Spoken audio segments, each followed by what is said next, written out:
Hello, I will be doing a critical analysis of the Arabian Nights, specifically the story of Jalinar and the sea.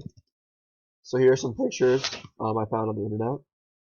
One pictures, they both picture Jalinar, I believe. You can tell by her pale skin and apparent grace as well as prettiness.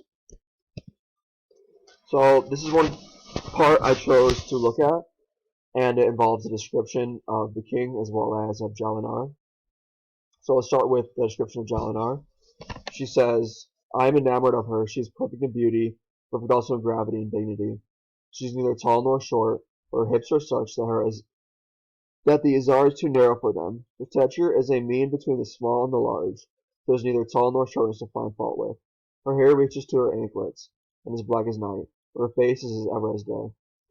And I thought this really resembled the description in Layla and Majnun, both Layla and Majnun, um, of their beauty and of their royalty. And I thought that it might be symbolized as royalty being beautiful, as being more than the average person, because both in this story and in Layla and Majnun, both Layla and Majnun came from basically royalty. They were the head of their families, of their tribe.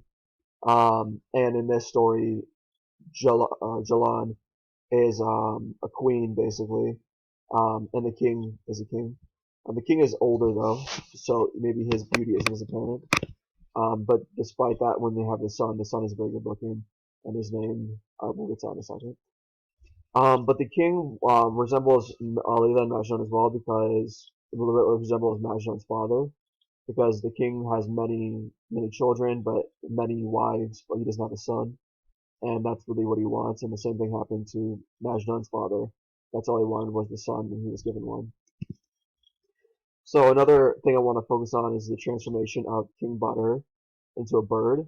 When he is first transformed, it is into a pretty white bird, and I think this reflects his purity, because he is a virgin.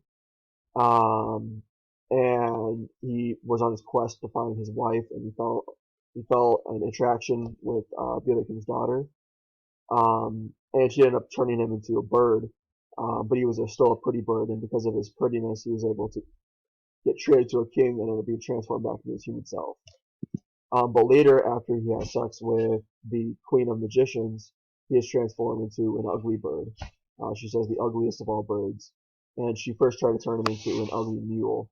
But I think the bird is more fitting because it's more graceful than a mule, and that fits King Badr's grace. Bird often symbolizes royalty, so it makes sense that he would be that. So yeah.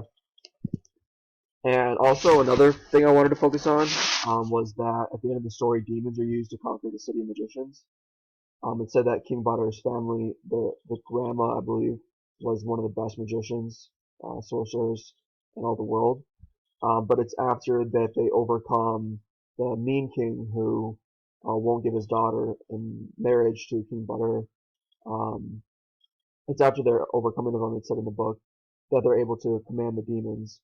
And I picked a demon with wings because the the man who sells the beans, the one who claims to be King Badr's uncle, summons a demon like that to transport the woman who saves King Badr when he's in the ugly bird form and feeds him and transports her back to King Badr's homeland, where his mother is.